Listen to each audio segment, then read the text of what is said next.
प्रश्नावली 15.2 का 11वां प्रश्न है। एक समतल में 10 बिंदु है, इनमें से कोई 3 बिंदु एक रेखा में नहीं है, 4 बिंदु संरेखी है। ज्ञात कीजिए। पहला है इन बिंदुओं के युग्मों से बनने वाली सरल रेखाओं की संख्या बताना है। दूसरा, इन बिंदुओं से बनने वाली त्रिभुजों की संख्या बताना है। तो चलो इस प्रश्न को हल करते हैं। इस प्रश्न में क्या कहा है, एक समतल है बोल रहा है। समतल समतल जानते हो ना, समतल क्या चीज होता है। समतल जो है, आपका जो स्केल है वो समतल है। घरों में देखना टाइल्स लगा होता है, समतल है। आजकल तो स्कूलों में भी टाइल्स लगना चालू हो गया है। प्राइवेट स्कूलों में टाइल्स लगा हुआ है, गवर्नमेंट में भी अब टाइल्स लगना शुरू हो गया है। तो टाइल्स भी एक समतल है, तो हम टाइल्स को ही ले लेते हैं समतल के रूप में। टाइल्स एक समतल है। अब इस समतल में हम कुछ रेखाएं खींचते हैं। कुछ रेखाएं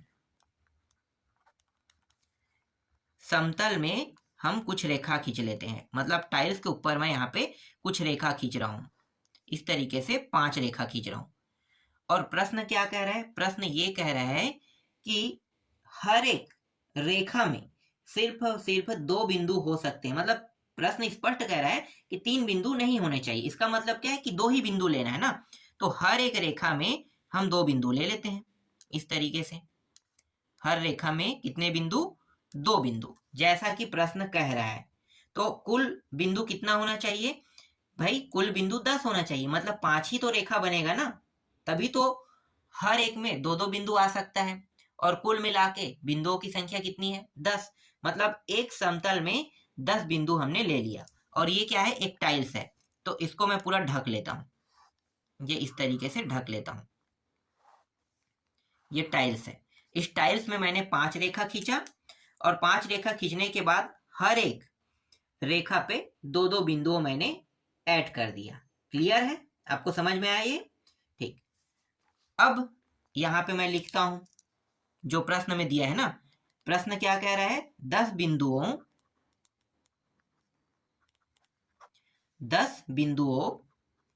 में से कोई भी बिंदु समरेख, ठीक है, समरेख न हो कह रहा है, न हो। ठीक है, समरेख का मतलब भी मैं बताऊंगा।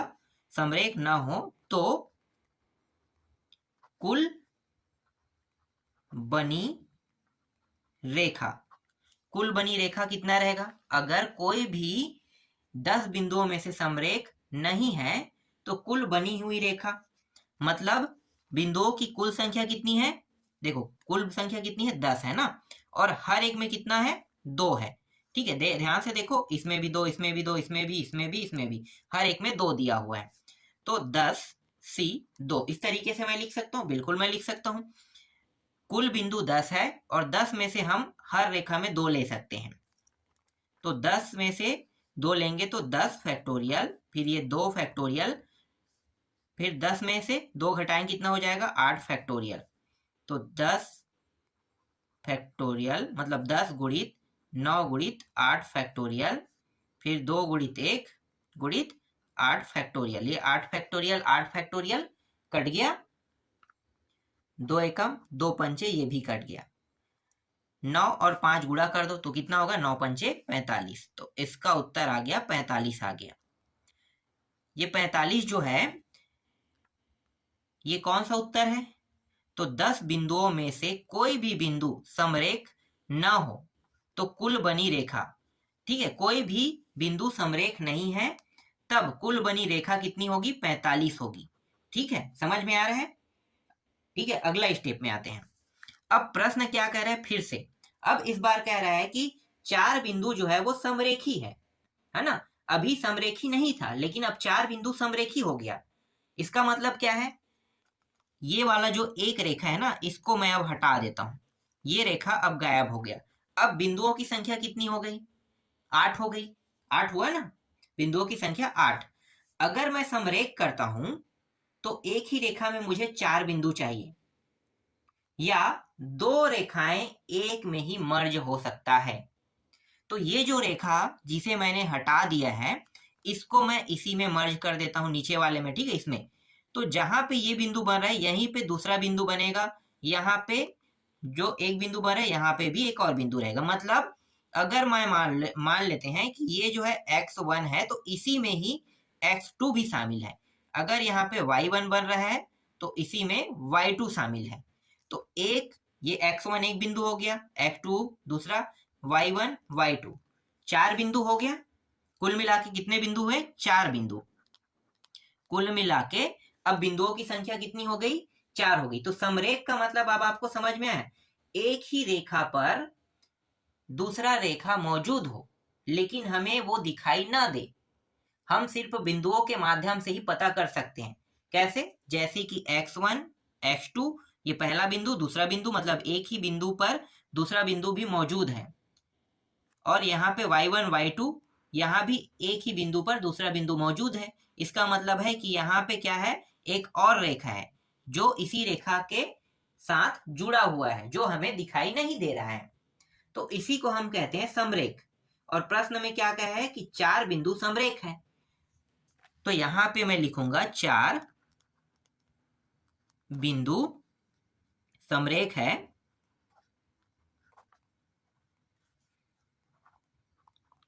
जिनमें एक ही क्या बन रहा है, सरल रेखा बन रहा है ना, तो सरल रेखा बनती है।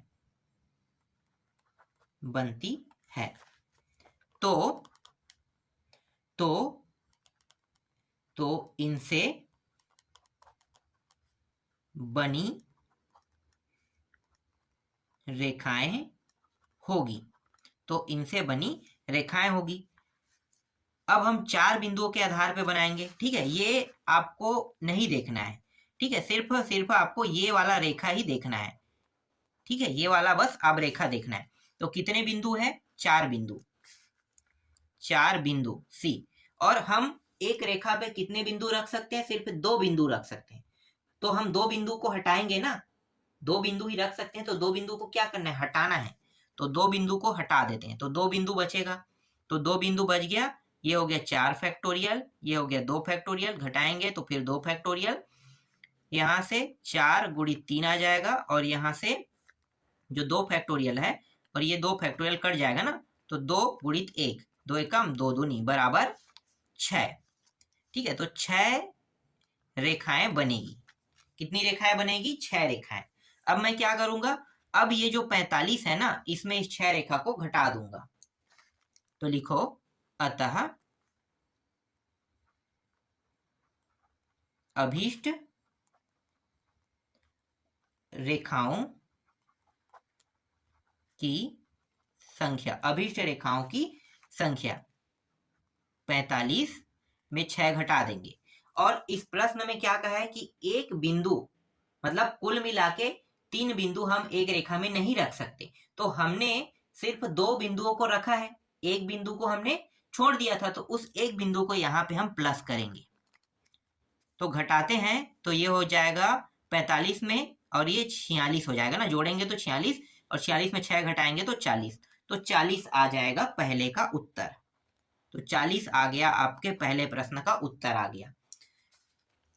11वां का दूसरा देख लेते हैं। 11वां के दूसरा में हमें क्या बताना है भाई? 11वां के दूसरा में बताना है इन बिंदुओं से बनने वाले त्रिभुजों की संख्या।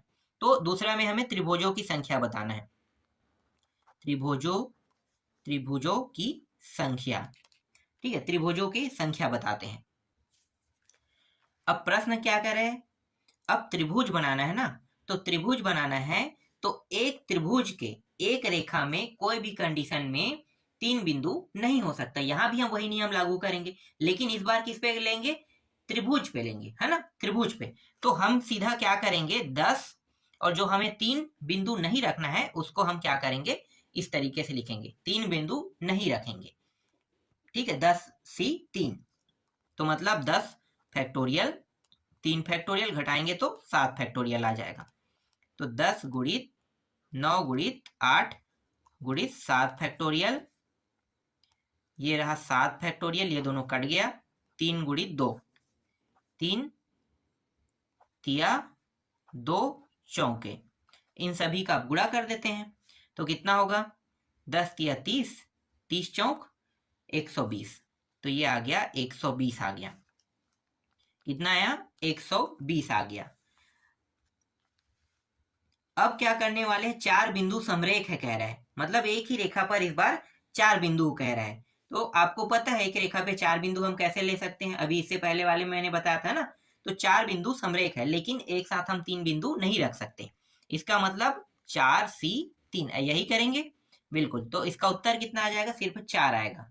ठीक है, कितना आ जाएगा, 4 आ जाएगा। इस 4 को हम 120 में घटा देते हैं तो यहाँ पे अभीष्ट त्रिभुजों की संख्या निकल जाएगा। तो 120 माइनस 4 बराबर 116, यही क्या है, इस प्रश्न का उत्तर है 116। तो इस तरीके से 11वां का पहला और दूसरा भी कंप्लीट हो गया। चलो अब हम लोग देखने वाले हैं 12वां प्रश्न। देखो 12वां प्रश्न, 16 भुजा वाले एक बहुभुज में खींचे गए विकर्णों की संख्या ज्ञात कीजिए। मतलब हमें 16 भुजा वाले क्या बनाना है, एक बहुभुज बनाना है। 16 भुजा वाले बहुभुज कैसे बनेगा, कुछ इस प्रकार से बनेगा। देखो ऐसा कर लेते हैं, फिर ऐसा, फिर ऐसा, कितना है, 1 2 3 4 5 6 7 8 है ना। 8 के बाद ये हो गया 9 10 11 12, फिर 13 14, फिर 15 और फिर अंत में इस तरीके से 16 कर लेते हैं। तो कुल मिला के इसकी आकृति कैसी भी दिख सकती है, 16 भुजा बस होनी चाहिए, है ना। 16 भुजा है मतलब ये क्या है, एक बहुभुज है। तो 16 भुजा वाला यहाँ पे एक बहुभुज बन गया समझो। ठीक है, 16 भुजा मुझे कोई भी कंडीशन में बनाना था, 16 भुजा मैंने बना दिया। हालांकि वो इस तरीके से नहीं बनेगा, 16 भुजा बनाना थोड़ा दिक्कत वाली बात है। ये जैसे षष्ठभुज बनता है ना, इस तरीके से सारे भुजे ऐसे ही होंगे, देख सकते हो। छोटा कर करके ना ऐसे, फिर ऐसे कर करके छोटा करके 16 भुजा इस तरीके से बनना है। तो इसी तरीके से 16 भुजा बनना है, लेकिन 16 भुजा मुझे बनाना था तो मैंने कुछ इस प्रकार से आकृति बना के 16 भुजा बना दिया है। अब मुझे इसमें विकर्ण खींचना है, तो ध्यान देना, विकर्ण खींचेंगे तो देखो ये वाला किसी के साथ भी आप मिला सकते हो। ठीक है, विकर्ण किसी के साथ भी मिलाना चाहो तो मिला लो, जैसे ये रहा। तो ध्यान देना, यहाँ पे ये षष्ठभुज है, 1 2 3 4 5 6 7 8, नहीं अष्टभुज है ये, और ये 16 भुज है।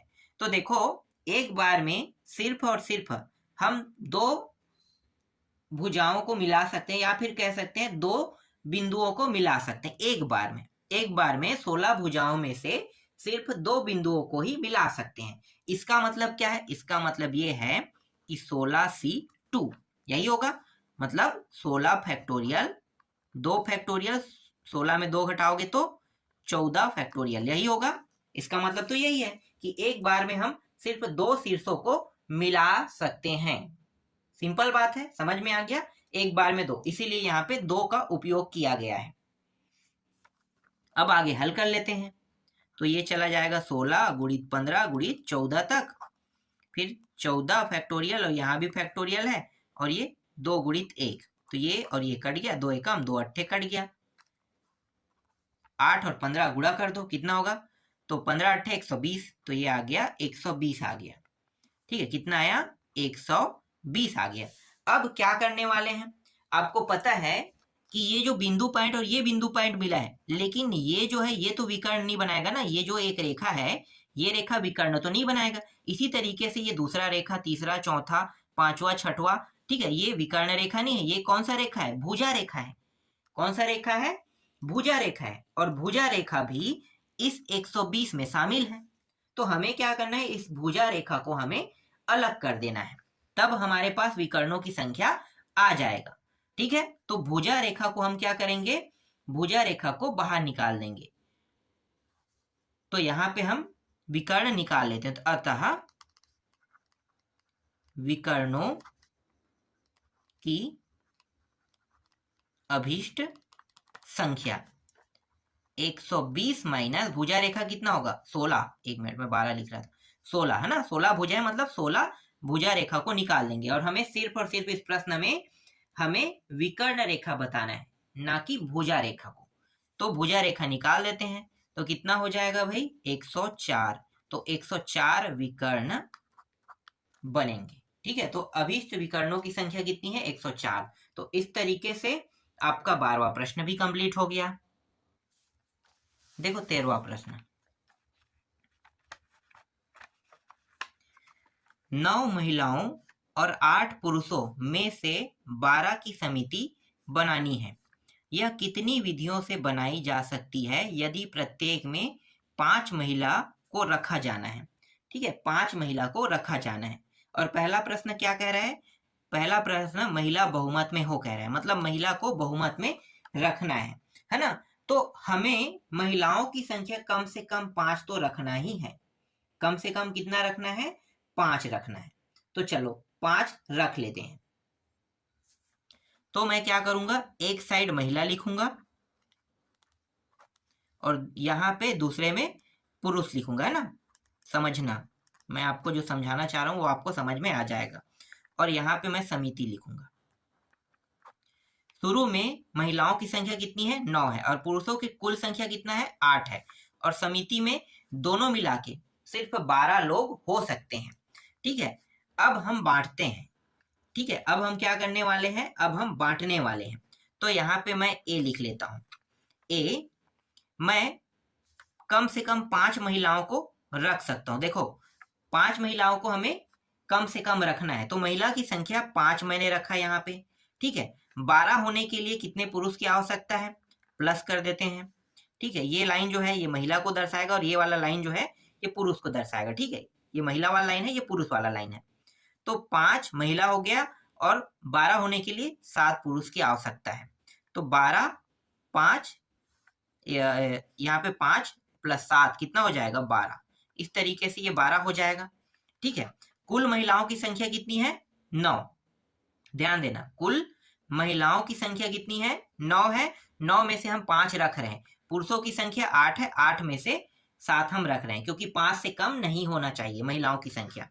फिर बी, अब बढ़ाते हैं, 6 करते हैं क्योंकि 5 से कम नहीं होना चाहिए, मतलब 5 से हम अधिक रख सकते हैं।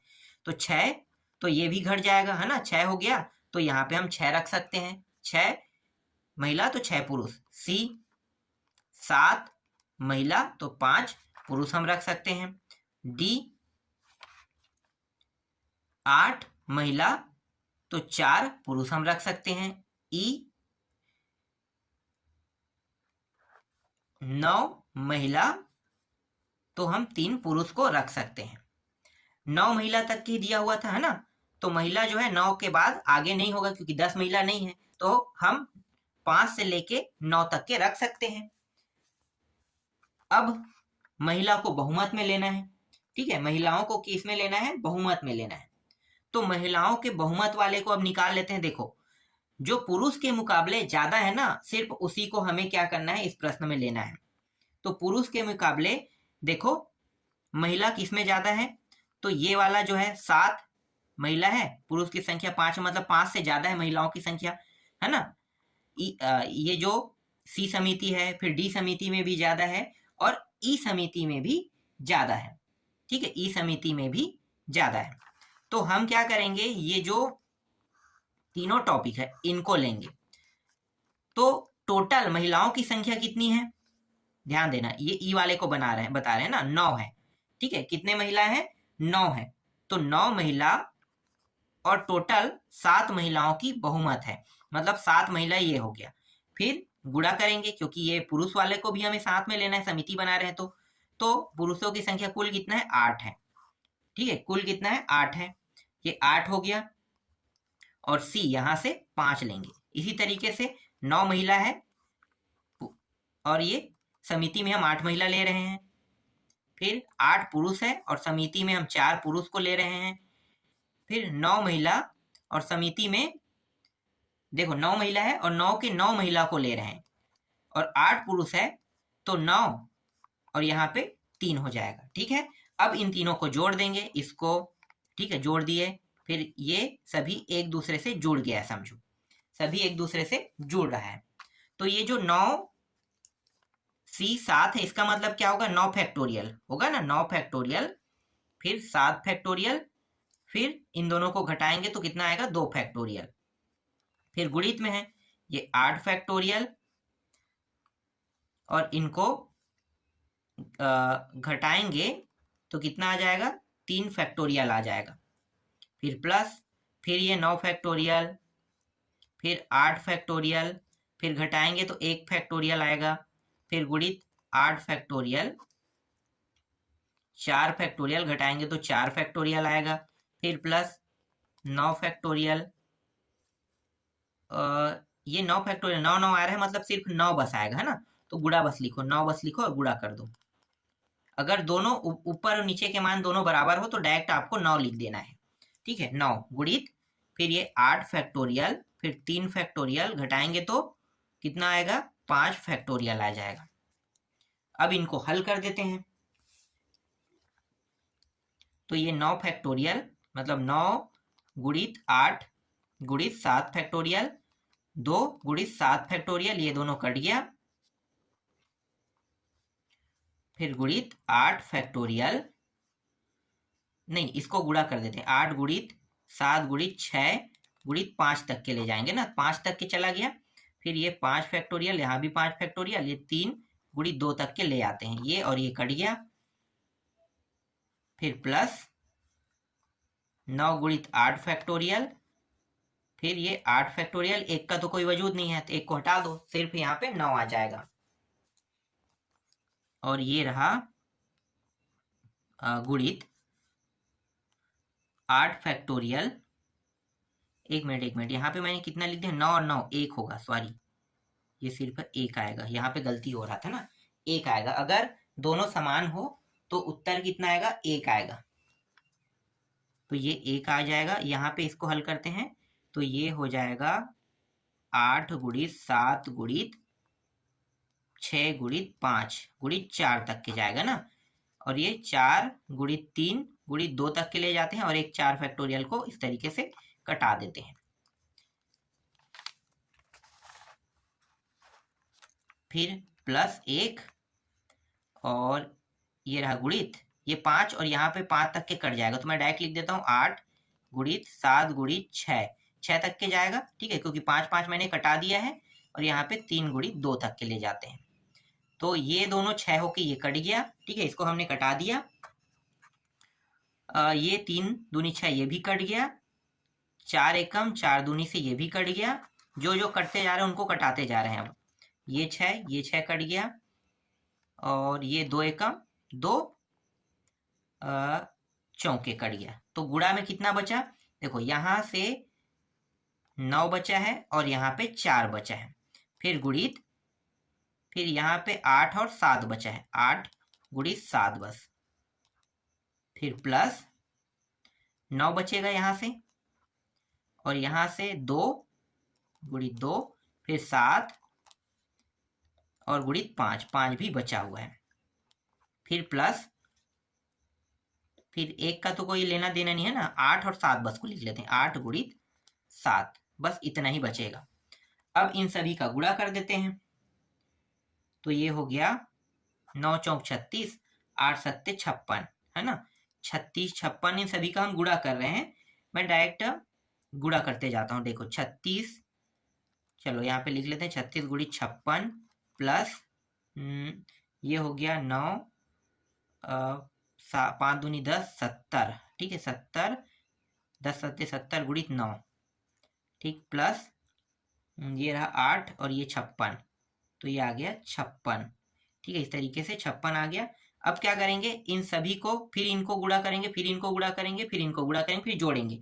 तो मैं डायरेक्ट अब उत्तर लिख दूं, लंबा चौड़ा हो जाएगा ना, गुणा करते रहूंगा, तो आप लोगों को गुणा पता है, तो मैं डायरेक्ट उत्तर लिख देता हूँ 2702।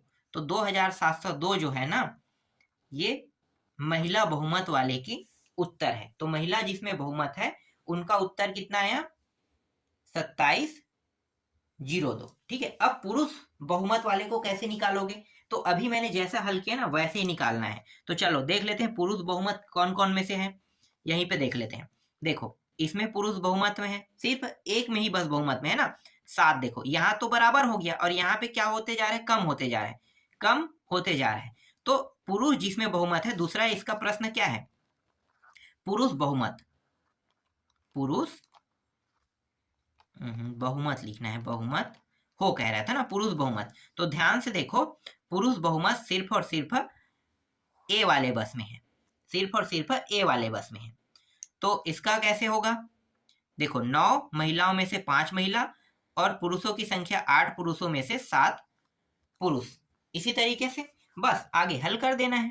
तो ये हो जाएगा 9 फैक्टोरियल और ये हो जाएगा 5 फैक्टोरियल, और इसको घटाएंगे तो कितना आएगा? 4 फैक्टोरियल आ जाएगा, गुणित 8 फैक्टोरियल और घटाएंगे तो इनमें से, तो ये 7 फैक्टोरियल और 1 फैक्टोरियल, है ना। तो ये हो जाएगा, देखो 9 वाला 9 गुणित 8 गुणित 7 गुणित 6 और गुणित 5 फैक्टोरियल तक के जाएगा। ये 5 फैक्टोरियल फिर गुणित 4 गुणित 3 गुणित 2 तक के मैं ले जाता हूँ, ठीक है, क्योंकि ये 5 फैक्टोरियल कटेगा, लेकिन ये पूरा गुणा हो ही जाएगा, है ना। फिर गुणित ये जो 8 है, तो 8 गुणित 7 फैक्टोरियल और नीचे में भी 7, ये दोनों कट गया, सिर्फ 8 बचेगा। अब देखो यहाँ पे ये 6 कट गया, 3 दूनी 6, 6 काट देते हैं, 4 एकम 4 दूनी से इसको काट देते हैं, तो ये हो गया 9 गुणित 8 गुणित 7 गुणित 2। बस इतना ही रहेगा। इनको अब गुणा कर देते हैं, तो गुणा करेंगे तो कितना आएगा भाई? ये हो जाएगा 8 64, 8 नहीं 72, 72 सत्ते कितना होता है? 72 सत्ते 504, है ना, 504, 504 गुणित 2 कितना हो जाएगा? 504 गुणित 2 1008। हाँ, तो 1000 ये 8 आ गया। दूसरे प्रश्न का उत्तर क्या होगा? 1008 होगा। तो इस तरीके से आपका 13वां प्रश्न भी कंप्लीट हो गया। अब बाकी जो प्रश्न बचे हैं उनको मैं आपको नेक्स्ट वीडियो में बताऊंगा, क्योंकि वीडियो लंबा होते जा रहा है और समझाना बहुत जरूरी है, इसलिए बाकी प्रश्नों को मैं आपको नेक्स्ट वीडियो में ही बताऊंगा।